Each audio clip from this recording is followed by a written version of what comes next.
same way, but I play something else.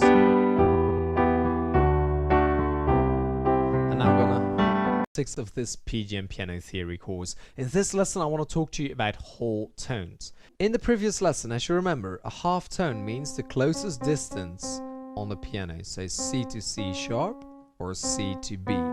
That's a half tone. A whole tone is basically 2 half tones. So in this case, if we start on C, go up once, and another note is a D.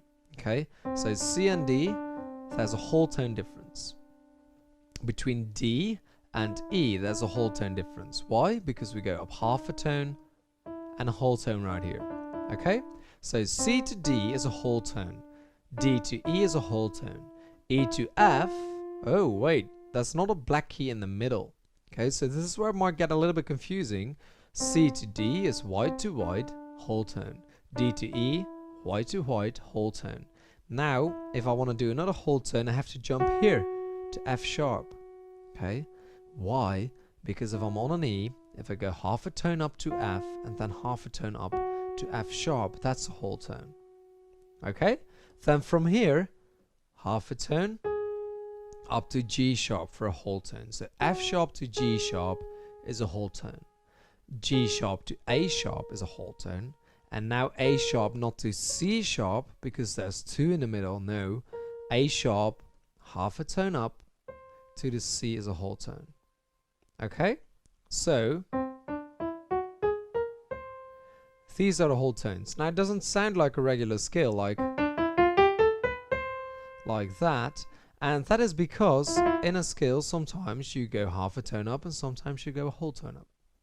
Makes sense, right? So to recap, half a tone, you just go to the nearest piano key on the right if you want to go up, or on the left if you want to go down. If you go up whole tones, you have to skip a key every single time.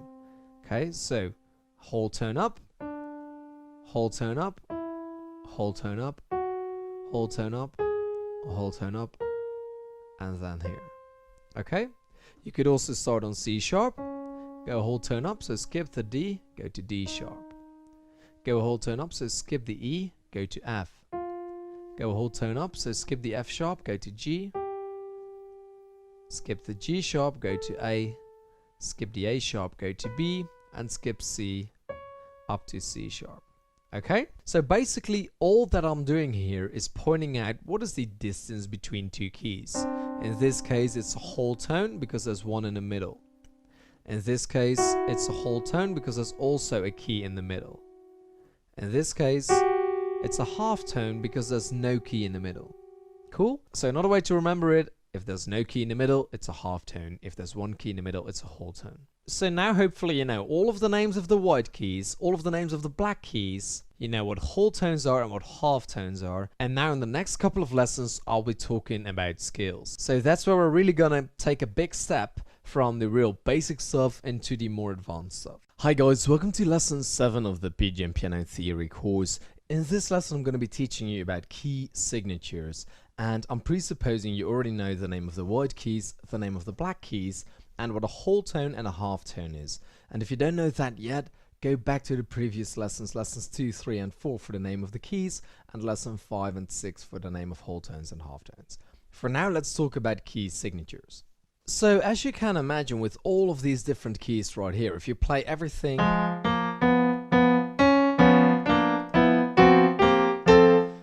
at the same time, or a lot of them at the same time, sometimes it sounds good. Okay, and sometimes it sounds bad. Right here, for instance, right?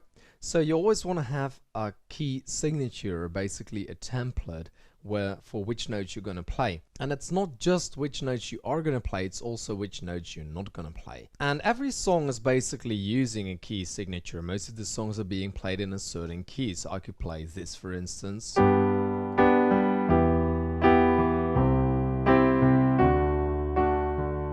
Right? And let's see which kind of notes I'm actually using. Let's focus on the right hand. I started here, so we have B, D, and G. And then I went to B, E, G, so now we have B, D, E, and G. and then I played C, E, G, so we have these notes, and then I played A, D, and F sharp. So we're playing all of these notes right here, right? This is what the song is consisting of. And I'm not playing any of the other notes. So if I would play any of the other notes in there, it would sound kind of weird. Now this also doesn't sound that brilliant, but if I put it on the G, all of a sudden it makes sense. Okay, so why that sounds good, we'll figure that out when I talk about the G major scale. But for now, I'm playing these notes right here, and as long as I'm playing these notes, it sounds good.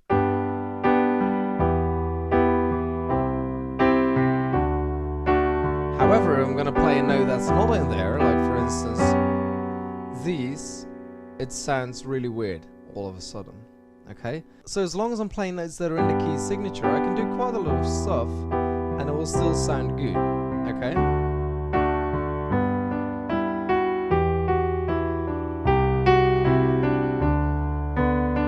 okay, why is that? Because I'm playing the notes that are in the key signature and I'm not playing any other notes. If I do this,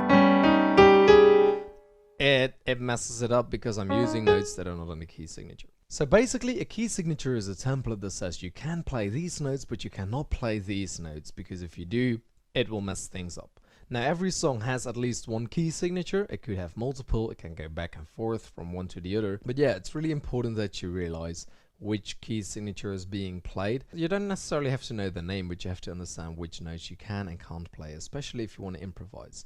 So in the next lesson, I'm going to be teaching you about major scales.